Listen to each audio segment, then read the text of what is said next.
Graças a Deus, irmãos. Quem está preocupado aqui, levanta a mão. Quem está muito preocupado? Quem está desesperado? Então ainda tem esperança, né? Olha só. O pessoal está muito preocupado ultimamente com essa questão escatológica, né? Como eu tenho ouvido pessoas me perguntarem, preocupadíssimas, né?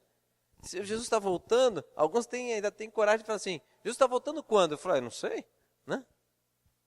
Ele não me avisou nada não, né? Agora, a palavra de Deus diz que tem sinais aí que dá para a gente ter uma ideia, mas a data certa não tem não. E não sei se vocês sabem, né? O primeiro brasileiro já colocou chip, né? Tem um já no Brasil que colocou o chip, saiu na Record, TV Record, já está introduzindo já, né? Ainda é um efeito teste, né? No nosso país, mas já está sendo divulgado, inclusive para surgir novas pessoas, né? Para estar fazendo esse teste. Aí já tem até os hackers, né? Que estão hackeando o chip para poder pegar os dados bancários da pessoa e tal. Não, ainda bem que tem alguém que planeja contra isso, né? Mas enfim, saiu isso e aí o pessoal ficou doido. Do que no Brasil já? Pois é. Então, interessante que foi na mão direita, né? Que colocou do cara. Mas que coisa, né? Que coisa como a palavra de Deus, ela é profética. Como a palavra de Deus, escrita tanto tempo atrás, foi tão precisa, né? E dizendo que a marca, né? Seria ou na mão, né? Direita, ou na testa, né? Não é isso? E o homem colocou, quando eu vi colocando, eu falei, olha lá, rapaz, na mão direita. Podia ser na esquerda, né? Mas colocou na direita. E aí eu fico pensando nessas coisas, né? Vendo a reação do povo de Deus, inclusive de alguns que nem são cristãos, mas ficam vindo tanto dos cristãos que Jesus está voltando que até o povo está ficando preocupado, né? Está assim, mas está voltando? Eu falo, pois é. E eu fico assim, eu fico parado, às vezes, um tempinho que eu fico às vezes em casa, pensando assim, Senhor, o que vai ser da sua igreja? A tua palavra anuncia, né? Que o Senhor vem e vai vir buscar uma igreja adornada, preparada. E a gente olha a igreja e não vê ela adornada, não vê ela preparada. Não é verdade? Você está preparado? Nós não estamos preparados para um monte de coisa, não é? Não é? Aí, ó, coisas que você está vivendo hoje. Acabei de perguntar, quem está aflito aqui, quem está preocupado? Quando fala está preocupado, gera a preocupação é porque tem insegurança, né? E eu olho alguns textos, né? Alguns personagens, a gente vai lembrando de pessoas no passado. Mas antes de lembrar das pessoas do passado, eu fico pensando assim, por que, Senhor, nós precisamos da Bíblia? É para eu pensar nisso? Não? Por que nós precisamos da Bíblia? Por que o Senhor me diz, na sua palavra, que eu tenho que ler ela como se fosse um alimento? Eu tenho que ler ela várias vezes no dia, eu tenho que meditar nela o dia inteiro, todo dia, a minha vida toda, aqui sobre a terra. É porque, é muito claro isso, para mim isso é claro, é porque eu não sou capaz de caminhar sozinho. É claro isso, né? Eu não sou capaz de caminhar sozinho, nem você, né? Senão é só para eu ler. Não, é para todos nós, né? Então, mas a palavra de Deus, ela não é assim, ela não existe na nossa vida para nos apontar o que está certo e errado somente, mas para mostrar o nosso valor, não é? Porque nós precisamos ouvir isso. Saber que a gente tem valor para alguém nessa vida. Né? É bom, né, andar com Deus, porque você tem valor hoje, amanhã e sempre, eternamente. Sempre vai ter valor, né? Para Deus, sempre. Né? E o que mais que eu aprendo na palavra de Deus? Uma infinidade de coisas, né? Em relação a Deus, a pessoa de Deus, em relação ao mundo espiritual. Tantas coisas que nós lemos na palavra de Deus. E a minha pergunta é, para que saber tudo isso? Você já percebeu que as pessoas pregam tantas coisas? Tem gente que quer pregar novidade, né? Tem pregador que quer assim, eu tive a grande revelação. Aí ele fala umas borrachas terríveis, porque quem vem com história de grande revelação se prepara para heresia, né? Geralmente é assim, as pessoas querem ter uma novidade para anunciar. Mas a gente dá uma olhada, vai olhando, vai analisando algumas coisas da nossa vida no dia a dia. Eu acho que a gente não tem que viver novidade nenhuma, a gente tem que saber o quê? A novidade de Deus, né? Mas nós não temos que descobrir algo novo, nós temos que viver o que a palavra de Deus diz. A igreja não está vivendo o que a palavra de Deus diz. E fica procurando chifre em cabeça de cavalo, fica procurando pelo em ovo. Não é? Viu a novidade aí? Será que vai chegar aqui em Alfenas, né? A vassoura ungida? Saiu no Face aí? Vai virar reportagem, já, você vai ver. Já está anunciado que vai sair uma reportagem disso aí. Há uma igreja que está consagrando, nossa irmãos, coisa absurda, uma pilha na frente do altar de vassoura, o pastor debruçado, deitado em cima daquela pilha de vassoura, consagrando as vassouras, R$1.000 cada uma. 1.000 conto. A vassoura, a repórter tirando o maior sarro, né? Quanto que será que vale uma vassoura? 50? 100? Essa é 1.000, né? Tirando um sarro e o final do culto, todo mundo com a vassoura levantada, né? Então tem de tudo, novidade. E o povo gosta de novidade. Está lá, ó, a igreja empenhada de gente. Aí eu vou perguntar para você, pastor, olha o que eu ouço. Pastor, se não fosse de Deus, aquele trabalho estaria sendo arruinado. É assim que eu ouço. Pastor, se não é de Deus, por que cresce? Na cabeça da pessoa, é de Deus. Você não estaria falando assim, não é? Eu pergunto para você, só para a gente, nem entramos na palavra ainda, né? Mas olha só, Jesus um dia disse, no capítulo 7 do Evangelho de Mateus, que não dá para agradar dois o quê? Quais eram eles? Deus e... Na tradução do Elias, que eu considero uma tradução que não é a melhor, né? Não é ele, é a tradução, irmãos, né? A tradução da Bíblia é dele, né? A tradução da Bíblia de Elias diz, não dá para servir a Deus e o dinheiro. Essa tradução não é boa. Por quê? Porque no original não fala dinheiro, fala de um ser espiritual denominado naquela época de um Deus, né? de um povo que chamava Mamon, o Deus das riquezas. E está falando de um ser espiritual, porque está falando de Deus. Deus não é uma coisa, Deus é um ser espiritual. Então não dá para servir a Deus e a Mamon. Então pergunto de novo, que já perguntei aqui nessa igreja. Quando se faz muito agito na parte financeira, dentro de igrejas, e as coisas às vezes acontecem do jeito que a Bíblia está dizendo que é errado fazer, mas chega lá, faz e acontece, pergunta que eu faço, quem operou ali? Deus ou Mamon?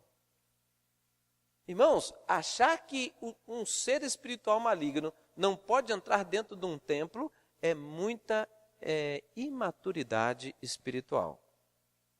Porque quando tem pessoas sendo libertas dentro de uma igreja, é porque está a pessoa ali com uma ação espiritual maligna. Então já entrou na igreja, concorda? Entrou com a pessoa, tá certo? Então, irmãos, cuidado. Cuidado com essas questões. Não, mas é que... Né, mas acontece, né? A pessoa lá foi abençoada. Ela fez aquele negócio lá, o negócio funcionou. Eu já disse aqui, né? Toda invocação espiritual tem uma resposta espiritual. Você tem que saber a fonte, né? Mas diante de tudo isso que a gente está vivendo, isso é fortíssimo, é um apelo muito forte, irmãos. As pessoas, elas estão ligadas a essa dimensão. Nós estamos ligados ao material. O nosso país está ainda dentro de uma cultura extremamente materialista, né? Muito materialista, tudo é dinheiro, tudo é movido a dinheiro, é o tipo de carro que a pessoa tem, é o status, é tudo isso aí. Então, a pessoa está nesse meio. Como é que eu vou resolver os meus problemas? Então hoje, como foi quinta passada que eu falei, como é que é? Sobre qualidade de vida, né? Não é isso? Então nós vamos continuar um pouquinho o assunto. Não é a segunda qualidade de vida, não. A qualidade de vida é 2, é a continuação. Eu gostaria que você abrisse a palavra de Deus na carta de Paulo aos Efésios, capítulo 6. Vai anotando essas coisas, irmãos, ou então pega depois o áudio, porque, olha, irmãos, isto aqui funciona. Funciona e agrada a Deus. Não é só funciona e não interessa como, né? Funciona e agrada ao Senhor. Efésios capítulo 6 é um capítulo que a gente vê mais famoso, né, sobre a armadura de Deus, mas o capítulo começa sobre os deveres dos pais e filhos, né? E depois ele vai para a armadura de Deus a partir do verso 10. Vamos ler um pouco ali. Verso 10. Finalmente, fortaleçam-se no Senhor e no seu forte poder. Quem tem poder? Deus.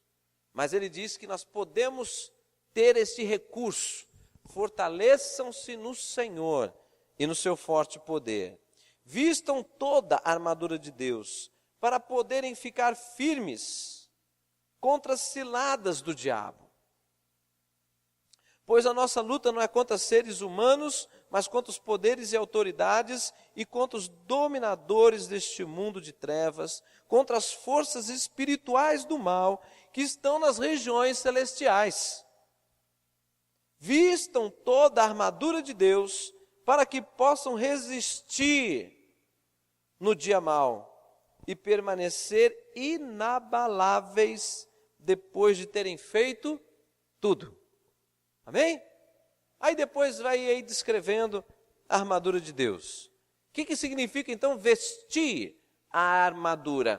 Todos os aspectos da armadura de Deus, não é uma roupa que você vai pôr, mas são atitudes, princípios, valores que tem que estar na sua vida. Não é para estar na Bíblia, é para estar em você. Por exemplo, o capacete da salvação é algo que tem que estar na sua mente, na sua consciência, clareza de quem você é e que você é salvo em Cristo Jesus.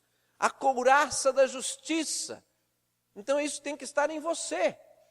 Estão entendendo? Cinturão da verdade. Por quê? O cinturão do romano segurava aquele saiote, que era de couro, era tecido e couro. Se o cinturão cai, o que acontece? Vergonha. Peladão. Vergonha. E quando nós falhamos na nossa verdade, nós somos o quê? Envergonhados. A vergonha vem. Não é isso? Então, são coisas que nós precisamos ter na nossa vida. Eu não vou falar sobre a armadura de Deus hoje, mas primeiro, qualidade de vida, quem nos traz é Deus. Não é uma coisa que cai do céu e cobre você, como a chuva. É algo que vem de Deus e você absorve isso. Estão entendendo? Esse aspecto é assim, eu quero na minha vida. Então eu aplico isso na minha vida. Eu tomo isto aqui como verdade. Então agora eu vou viver isso. Eu abro mão de outras coisas para viver que é o novo de Deus, que é a verdade de Deus para a minha vida. E eu entendo que isso é poderoso, porque está dizendo, a armadura de Deus me protege, a armadura de Deus me ajuda a vencer o maligno. Então, irmãos, é muito diferente de nós entendermos assim, ora irmão, ora irmão, ora irmão, ora irmão. Aí o cara ora, nada acontece, ora, nada acontece, ora, nada acontece. Alguma coisa está errado. Está errado. Aí vai olhar para Deus e falar que é Ele? Não é, irmãos. Porque a Bíblia envolve vários aspectos da nossa vida. E o que eu tenho que fazer? Cada coisa que eu conheço, eu tomo como verdade para mim. Então, se eu conheço e tomo como verdade, eu vivo agora isso. Abro mão do velho e pego o novo. Estão entendendo? Não dá para ficar com o velho. Por quê? Nova criatura. Não é isso? Eu sou nova criatura. Então não é mais não é o velho homem. O velho homem tem que ir para a cruz. O velho homem tem que morrer. Você se identificou com Cristo? Quando fala se identificar, significa o meu velho homem está na cruz. Morreu.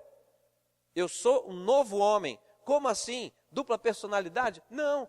Significa que as coisas que eu vivia, a maneira de pensar, valores, princípios, tudo que existe na minha vida hoje, que é antigo, eu vou estar abandonando gradativamente, conforme Deus revelar para mim. Ah, é assim? Então a partir de hoje é assim. Por quê? Porque o que vem de Deus é o melhor para mim. Estão entendendo? Então, aí o que vai acontecer? A palavra de Deus está dizendo, olha aqui, vistam toda a armadura de Deus para que possam resistir no dia mau. De novo, vou lembrar um culto que eu falei aqui. Irmãos, se fortalecer em Deus não é quando o negócio está pegando, já está batendo na porta, dizendo, cheguei. Aí você, não, pera um pouquinho que agora eu vou me fortalecer. Dançou, vai cair. Vai cair. Pastor, não fala assim, pastor. Não fala assim porque, poxa, Deus é poderoso. Pois é, Deus é poderoso, fala todos os dias conosco e a gente não ouve. Aí quando vem a pancada, aí o caboclo quer estar forte. Vai tombar e vai aprender, só que vai aprender com a dor. E o que Deus tinha planejado para você? Não, ser um vencedor e não um sofredor.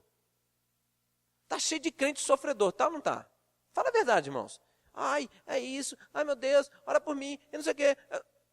Tudo bem, tem momentos assim. Agora tem gente que, vou falar para vocês, irmãos, há 17 anos que eu estou aqui, conheço pessoas que 17 anos liga para mim, não tem problema ligar para mim, mas liga para mim, ora porque eu não sei o que acontece, é isso.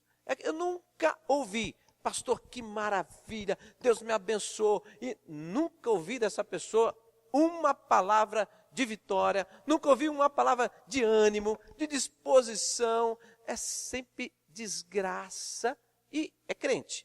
Como que pode? Um crente está desgraçado. Tem jeito? Não tem. Aí, um crente daqui da igreja me viu conversando com essa pessoa. Eu falei assim, você não tem, nela não, você não tem certeza da salvação. Aí a pessoa passou, como é que você fala assim com crente? O senhor ofendeu ela? Eu ofendi não, eu estou fazendo ela pensar. Porque existem sinais que dizem se você e eu somos cristãos ou não. Pelo fruto os conhecereis. Não é isso? É ou não é? Não tem um sinal. Né? Então, irmãos, mas pastor, você está julgando as pessoas? Não, não estou julgando as pessoas. Estou pegando um exemplo aqui para vocês. Que aqui fala que nós temos que estar revestidos. Então é antes. Eu estou preparado. Vem o dia mau. O que acontece? Eu resisto. Eu suporto. eu consigo enfrentar. E ele diz mais, permanecer o quê? Inabalável. Não fica aquele chororô, aquela coisa toda desestruturada. O cara passou pelo problema, a gente encontra do outro lado, mutilado, destruído. Um monte de caco que a igreja tem que juntar para restaurar. Existe pessoas assim? Existe. Ah, pastor, a gente está aqui para criticar essas pessoas? Não. Mas eu estou dizendo que Deus planejou qualidade de vida para nós, irmãos. Ou então está tudo errado o que está escrito aqui. Ele está dizendo que os dias maus, isso aqui é profético, está dizendo que os dias maus vão vir. Por quê? Porque está dizendo que a nossa luta não é contra sangue nem carne, não é pessoas não. É aquilo que você não vê, e só vê se Deus revelar, porque é espiritual. Mas está dizendo que já está aí. Está aí na sua vida, na minha vida, aqui nesse mundo. Está, mas nós podemos vencer. Ele está dizendo a permanecer inabalável e depois de ter feito tudo. Sabe o que significa isso? No meio dos tempos difíceis, tem pessoas que param tudo, larga a obra de Deus, para de fazer isso, para de fazer aquilo. Ele foca só no problema dele. Deus não diz que é assim. Deus diz que com problema ou sem problema, Ele confiou uma obra nas nossas mãos. Ele conhece a tua vida, conhece a minha, Ele conhece a vida da humanidade. E Ele diz que nos escolheu para fazer a sua obra. Então não tem essa, irmãos. Tá, pastor, eu estou ferrado. Glória a Deus, vai fazer a obra de Deus, porque Deus vai fazer alguma coisa nesse meio. Aquele que dá, recebe boa medida, recalcada, sacudida, transbordante, invoca o cumprimento da palavra de Deus. Você tem servido o Senhor? Agora não estou servindo. E aí começou o problema. Já está infrutífero. Não existe isso, irmãos. Entenda isso. Mudança de pensamento vai. Ah, pastor, mas eu estou com muito problema. Um dia eu vou conseguir servir a Deus direito. O que é isso? Não é isso que está escrito. Ah, como alguns, né? A coisa mais comum aqui no nosso país é filhos. Filho não é bênção na vida de algumas famílias. Filho é um problema. Por quê? Não vem na igreja, não vai lá, não vai cá, não vai acolá. Por que isso? Por causa daquilo. Porque o filho isso, porque o filho aquilo outro. Então, se o filho está virando impedimento para você estar com a igreja, ele então está sendo tropeço na sua vida. É bíblico? Não. Então, não é a criança que é o problema. Somos nós, que não estamos acreditando que o nosso filho vai estar bem dentro da igreja. É ou não é? Fala a verdade, irmãos. Porque a gente ouve mais o que alguns educadores, psicólogos que não são cristãos falando por aí, não pode isso, não pode aquilo, não pode aquilo outro. Agora ninguém ouve o psicólogo cristão, o pedagogo cristão. É interessante isso. Quem que a gente está dando ouvidos? Percebe? Né? Tem irmão aqui que, né, acho que o exemplo talvez maior é o Serjão, né? Mas não é? Sérgio, é o maior exemplo aqui, ele e a Patrícia, a filhinha causou algum problema, está com algum distúrbio? Tem distúrbio? Não. Você traz sua filha desde que idade aqui para a igreja? Uma graça, né? Está aí, escola dominical, tem tudo. Admirável.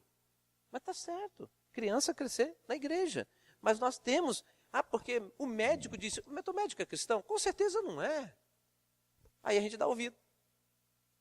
Né? Então, bom, não vou entrar em educação de filhos agora, né? Mas Deus planejou qualidade de vida no meio do caos, irmãos. Porque a palavra de Deus anuncia aí a grande preocupação. Quando que o Senhor vai voltar? Nós vamos pegar a grande tribulação, nós não vamos entrar, nós somos pré-tribulacionistas, nós somos mesotribulacionistas. Não, o que a gente é? Mas e será que a gente está certo? E será que a gente está... O povo está tudo preocupado. Irmãos, nós não temos que estar preocupados com isso. Nós temos que estar preocupados em estarmos preparados para toda e qualquer coisa e preparados para fazer toda boa obra. Amém? Toda boa obra. Deus confiou, porque, irmão, você vai receber um galardão de Deus, mas você não vai receber ou vai receber? O galardão é a paga pelas tuas obras. Você está esperando o quê? Não receber? Ou você quer receber? Não, eu quero receber, eu quero ser agradável aos olhos do Senhor. Amém, irmão? Então mete as caras. Ah, mas é que eu não posso, porque... então Deus errou quando Ele falou para você? Não, a palavra é para todos os seus filhos. Não importa a sua condição, toma a sua cruz e vai. Não está escrito isso? Está escrito, tome a sua cruz e siga-me. Não é isso? Não disse, filho, eu vou dar uma aliviada, já eu tiro essa cruz, aí você me segue. Não, pegue a sua cruz e siga-me. Será que Jesus foi um desalmado? Será que Jesus não soube avaliar a problemática dos seus discípulos? Irmãos, meu Deus, sabe qual é o problema? Chama-se crer. Ou eu creio, e eu sou um homem de fé, uma mulher de fé, e aí eu vou superar os problemas, porque a palavra de Deus é poderosa e me leva a superar todos os problemas da vida, ou eu vou ser um cristão que passo por aflições tremendas. Por quê? Porque eu não saio do lugar. Sai desse lugar que você está, meu irmão. Sai dessa posição, não está resolvendo. Pega as coisas de Deus, põe à prova o negócio. Amém? Estão entendendo? Olha lá. Pastor, será que é bem assim mesmo? Então vamos embora lá. Vai lá em Tiago capítulo 1, versículo 2. Meus irmãos, considerem motivo de grande o quê? Não, fala com força. Grande o quê? Alegria. O fato de passarem por muitas ou por diversas provações. Pois vocês sabem que a prova da sua fé produz o quê? Perseverança.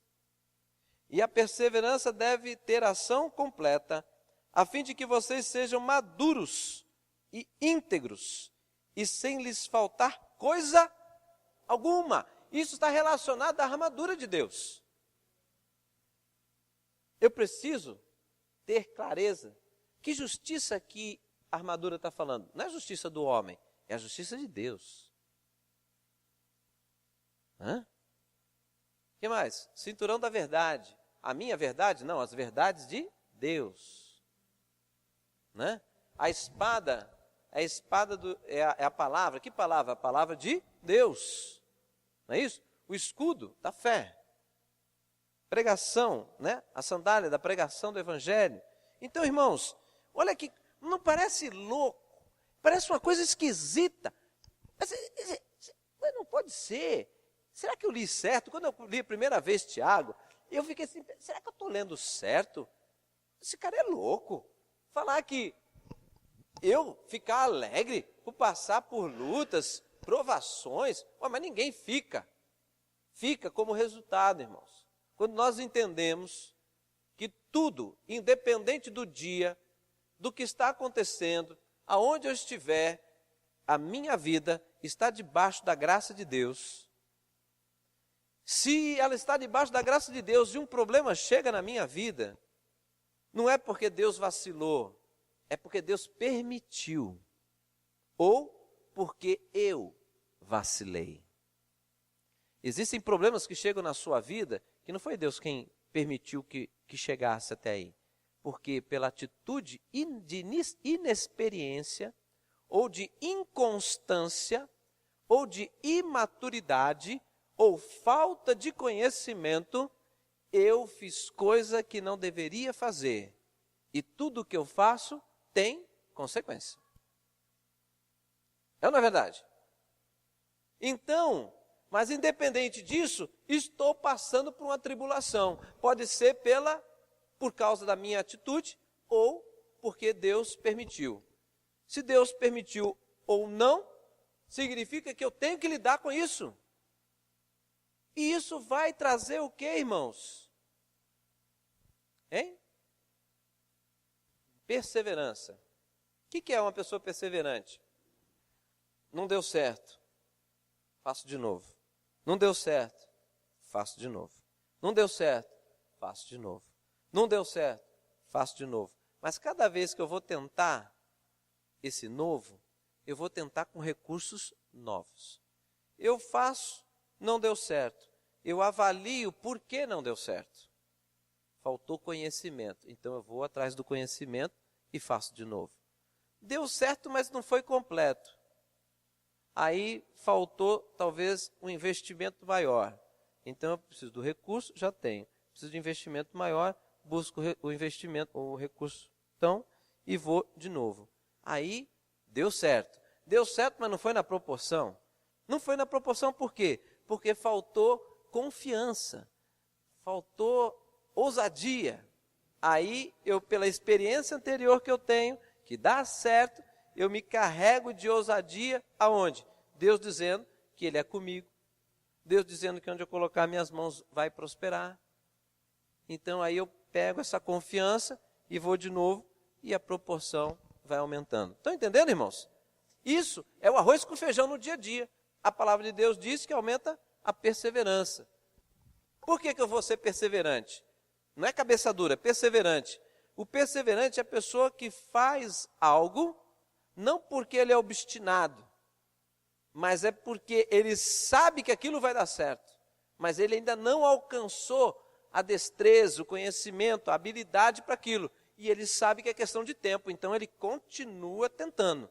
Por quê? Porque ele quer alcançar aquilo lá, porque aquilo é de Deus, está para os seus filhos, então está para mim também, então eu quero isso, eu vou lutar por isso, porque Deus prometeu para mim, então eu vou atrás. Amém, irmãos? Isso te leva a uma vida de vitórias. Entendeu? Continuando aqui. Verso 12. Feliz é o homem que persevera na provação, porque depois que é aprovado, receberá a coroa da vitória. Está aí vitória, né? E aqui na minha está de vida. Que Deus prometeu aos que o amam. Então presta bem atenção. Tem algumas coisas que nós vamos fazer e vamos lutar por isso, por uma determinada coisa, que não estaremos experimentando agora. Por exemplo, a salvação. Você já experimentou a salvação? Ou você tem a promessa da salvação? Alô? Hã? Você está vivendo a salvação ou você tem a promessa da salvação? Então, tem coisas que, quando fala assim, você vai viver num lugar de paz, onde não haverá choro, não haverá dor, porque as coisas velhas passaram e tudo se fez novo. Que lugar tremendo. Você está vivendo isso? Não, porque não é aqui. Mas para você ir lá, você não pode ser mentiroso. Não é isso? O que mais? Tais pessoas não entrarão nessa cidade. Quais são? Idólatras. Então não posso ser idólatra. Idolatrar só imagem? Não. Idolatria é por várias coisas. Né? Hã? Feiticeiro. Hã? Pastor, não existe ninguém dentro da igreja feiticeiro. Tem. Feitiço. Tem uns feitiços aí. Estão entendendo? Então, eu queria, irmãos, compartilhar com vocês coisas desse tipo. Olha só. O apóstolo Paulo disse que ele combateu o bom combate, não foi? Não foi isso? Que ele guardou a fé. Não foi? Mas ele foi provado ou não foi? Ele foi provado, ele apanhou, ele viu tantas coisas que ele passou, mas ele viveu também coisas maravilhosas e gloriosas com Deus. Mas no final da vida dele, ele foi preso. Ele sofreu. Ele não recuou. Ele permaneceu. Né? Ele permaneceu. E diz, né? A palavra de Deus diz que haverão 24 anciões diante do trono de Deus, não é isso? Eternamente, essas pessoas estarão no lugar, como é que chama no campo de futebol, o lugar melhor lá? Hã? Numerada? É o melhor lugar do campo de futebol, a numerada? É? Não tem camarote, não? Não tem aquele lugar fechado, com ar-condicionado? Tudo tem, né? Sala VIP, pronto. Então, vai ficar na sala VIP. Agora, você imagina eternamente. Essas pessoas, é isso que nós precisamos entender. Olha, será que nós estamos gastando um tempo com esta palavra, olhando para ela como realmente a revelação de Deus para mim e para você, ao ponto de eu pegar toda a minha vida e começar a ajustar a minha vida segundo essa palavra, não segundo os princípios deste mundo?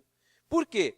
Porque se eu quero uma vida de santidade, tem que ser em conformidade com essa palavra. Saiu dessa palavra, você não está em santidade. Então, e sem santidade, ninguém verá é o que está escrito. Então, peraí, eu tenho que alinhar a minha vida aqui. Só que tem um preço. Vai acontecer coisas por você andar nessa palavra. Coisas maravilhosas vão acontecer, mas também haverá questionamentos por você ser assim, porque você vai fazer parte de um povo separado, um povo, portanto, santo, separado, diferente dos demais. Mas se é a sua verdade, você não se importa com a reação das pessoas, você se importa com o que Deus está pensando de você, e você está seguro que Ele vai cumprir e completar a obra que Ele diz aqui, vai acontecer na sua vida. Amém? Está certo ou não? A vida de vitória não é um bolso cheio de dinheiro, irmãos. A vida de vitória é uma vida sem sofrimento. Sem sofrimento que eu digo, não é que não tenha problemas, é que no meio dos problemas você tem refrigério. O refrigério é prometido por Deus. É algo que homens e mulheres viveram no Velho Testamento e no Novo Testamento. Você acha que Sadraque, Mesaque e Abdenego, que eram pessoas que iam ser lançadas na fornalha, essas pessoas eram desconectadas da realidade? Não, eles sabiam o que é morrer queimado. Isso não é brincadeira. Mas eles falaram na cara do rei: olha, o nosso Deus, Ele pode nos livrar. Mas se não nos livrar, nós não vamos nos curvar. E fim de conversa. Entenderam? Eram pessoas confiantes. Eles viveram algo glorioso. Daniel também. Agora, irmãos, às vezes nós estamos esperando Deus fazer algo tremendo para a gente confiar. Mas a fé é a certeza das coisas que se esperam. É a certeza de fatos que ainda não se veem. Mas eu estou certo, aquilo vai acontecer. Por quê? Porque está escrito. Estão entendendo? E assim eu ando. Assim eu abro mão. Eu abro mão da bebida. Eu abro mão das drogas. Eu abro mão da mulherada. Eu abro mão de ficar. Eu abro mão... É ficar que fala agora? Ou já mudou? Hã? Tem uns outros nomes mais feios aí, mas... Eu abro mão disso, mas porque é gostoso dar uns beijos, é gostoso dar umas esfregas, é gostoso, carnalmente falando, mas o preço, a consequência disso, irmãos, a maioria não pensa, a maioria acha que não, Deus vai relevar, não releva, tem consequência e vai colher. Mas eu não colhi, eu fiz e não aconteceu, mas ninguém disse que é no dia seguinte, só Deus diz que existe consequência do pecado, né? E vai colher. Aí quando começa a colheita, mas Deus não tem misericórdia, Deus não sei o quê, Deus não sei... Irmão, está escrito, você leu, você não creu. Dançou. Dançou. Por quê? Porque a minha vida, tem que ser testemunho das bênçãos, mas também pode ser testemunho das maldições. Depende do que eu vivo. Depende do que eu vivo. Né? O ladrão vai ter problema. Se roubar, vai ter problema. Então, agora o que Deus preparou está escrito. Né? Está escrito que Ele não veio para causar dano na nossa vida, não é isso? Eu não vim para trazer o mal, mas eu vim para trazer o bem. Pô, se nós cremos nisso, entra de cabeça, irmão. Entra de cabeça, por quê? Porque chegou o tempo da igreja se levantar, viu, irmão? Alô? Chegou o tempo da igreja se levantar, mas se levantar para falar mesmo, falar de Deus, não é esse negócio acanhado, amedrontado. Como eu ouvi hoje, pastor, eu não tenho como pregar. Por quê? Porque eu peco. Ai, que mensagem do capeta. Não é? Quantas vezes não, foi poucas. Um trabalho de libertação lá em Campinas. Está lá o cara quase morrendo lá. Ninguém orando. Aí chego lá. Pode sair dele aí, em nome de Jesus. Quem é você para vir me tirar daqui? Porque você, aí ia contar o pecado que eu tinha feito naquele dia. Porque você estava, pode ficar calado, eu presto conta para Deus, não é para você? Pode sair. Não vou sair porque você fez, não, eu não presto conta para você. De novo, eu presto conta para Deus. Eu continuo com a autoridade de Deus. Sai agora. Aí saiu. Mas ele jogou a palavra de engano. Para eu, recuar, ficar acanhado, vergonhado, ficar com medo. Ele vai contar o que eu fiz. Não contou. Graças a Deus. Vocês estão entendendo, irmãos? Pastor, mas você é pecador? Eu sou como você é. Né? Agora, eu não cometo mais alguns pecados que eu cometia antes, mas ainda cometo alguns que eu estou lutando para tirar da minha vida. Conta aí, pastor. Se você quiser saber um pouquinho, pode a gente senta junto, eu conto alguns. Né? Aí você ora por mim, aí só se você contar os seus também. Né? Porque confessar os vossos pecados uns aos outros e sereis o quê? Olha, eu vou ganhar com isso. Se eu contar, confessar, né? Amém? Faz sentido? Irmãos, Deus é poderoso. Ele é poderoso, mas Ele não vai fazer diferente do que está aqui. Se ajusta nessa palavra e essa palavra se cumpre. Se não ajusta, você vai ver acontecer na vida dos outros. Aí você fica esperando. Na verdade, ajustou, acontece. Amém? Vamos orar. Eu estou achando graça. Porque o valor está aumentando para terminar isso aqui. Eu acho graça, porque eu fico assim, Deus, eu não sei como o Senhor vai fazer, mas eu sei que vai acontecer. Então, vamos que vamos, né? Vamos que vamos. Irmãos, quer ver uma das coisas que é mais difícil cumprir? Pessoa está ganhando pouco, para de dizimar. Para de dizimar. Por que você parou de dizimar? Ué, pastor, não tem jeito. Não tem jeito por quê? Porque se eu der o dízimo, eu fico com a conta pendente. Eu falei, então você não está dando dízimo. Você está com alguma conta pendente? Estou. Falei, pois é, bem feito. A palavra está se cumprindo.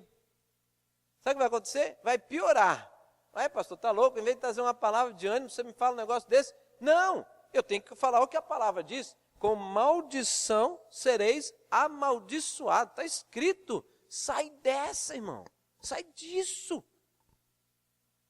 Não é? Não é?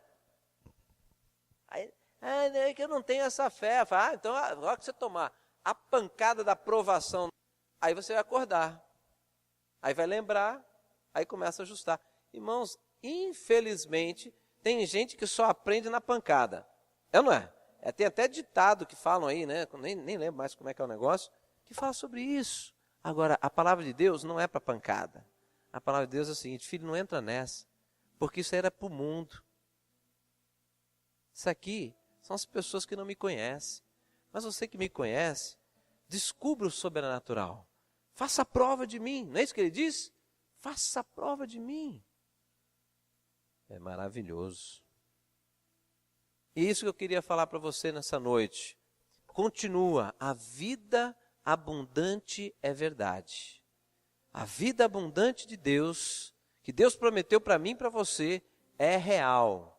Esta vida é real. Não deixe o mundo, não deixe a circunstância que você está passando dizer para você que é mentira, porque não é. E Deus resgata o filho dele aonde estiver. E ele faz aquilo que ele prometeu. Eu não sei qual é o tempo seu. Se o teu tempo está no meio da prova, vai glorificando o Senhor. A palavra de Deus diz que você deve estar em alegria quando você passar pelas provações, porque Deus está preparando você, está forjando o caráter de Cristo na sua vida, está te fazendo uma pessoa, olha, sai da inconstância, seja constante comigo, olha aí, você começa a afundar, você larga tudo, pega firme comigo e eu vou te levar a lugares altos, não a ficar só ali na superficialidade, não, você vai transpassar essa situação, você vai para lugares altos. Pai, em nome de Jesus, eu te louvo e te bendigo, Senhor, por esta noite. Senhor, porque os meus irmãos passam por momentos difíceis, como todos nós passamos, Pai. Mas, Deus, nós olhamos, Deus, não apenas para as circunstâncias, mas nós olhamos para o Senhor. A Tua palavra fala assim, o Senhor que é o autor e consumador da nossa fé. Meu Pai, é no Senhor que nós somos fortalecidos, é buscando o Senhor que nós somos fortalecidos, e é na fraqueza, é que nós lembramos que nós temos um Deus que tudo pode, é nesse momento que às vezes a nossa vaidade e o nosso orgulho que cresce, às vezes sem nós percebermos, nós somos quebrados neste momento, e vem a humildade que é necessária para nós dependermos do Senhor, para nós buscarmos a Ti nas pequenas e nas grandes causas da nossa vida. E quando nós buscamos, a Tua palavra diz que aquele que busca de todo o coração encontra. Aleluia! Senhor, o Senhor tem o escape, o Senhor tem a saída para cada causa da nossa vida. É isso que a Tua palavra diz de capa a capa, que o Senhor é Deus e entra nas causas do Teu povo. O Senhor não é um observador, mas o Senhor é aquele que faz parte do nosso dia a dia. O Senhor está todos os dias conosco. Foi a palavra que o anjo declarou ali antes de Jesus nascer. Foi aquela palavra que seria conhecido como Emanuel, o Deus conosco, que está diariamente conosco, meu Pai. Mas nós precisamos deixar o Senhor ser Deus na nossa vida, no nosso dia, o Senhor assumir o controle da nossa vida, o Senhor assumir as nossas decisões, o Senhor fazer parte de orientar a nossa vida, os passos que devemos tomar, aquilo que não devemos fazer, aquilo que devemos fazer. O Senhor deve ser o Senhor da nossa vida, Pai, e em muitos momentos o Senhor não tem sido, nós continuamos no controle da nossa vida, mas nesses momentos de dificuldades, nós somos lembrados que mesmo com todo o conhecimento que nós temos da vida, o Senhor jamais será superado em sabedoria. A sabedoria maior vem do Senhor, a revelação daquilo que devemos viver está nas mãos do Senhor e na palavra do Senhor, meu Pai. Aleluia! E podemos declarar, Deus, que se nós estivermos aliançados contigo em todas as coisas, a nossa vida estará sendo uma novidade de vida a cada dia, coisas novas acontecendo a cada dia, princípios e valores saindo, os antigos sendo deixados e o novo do Senhor entrando. Isso significa que a nossa vida vai sendo transformada a cada dia, Senhor. E os resultados serão novos, porque as atitudes serão novas, Senhor. Aleluia! Glórias a Ti, Deus. Glórias a Ti. Aleluia.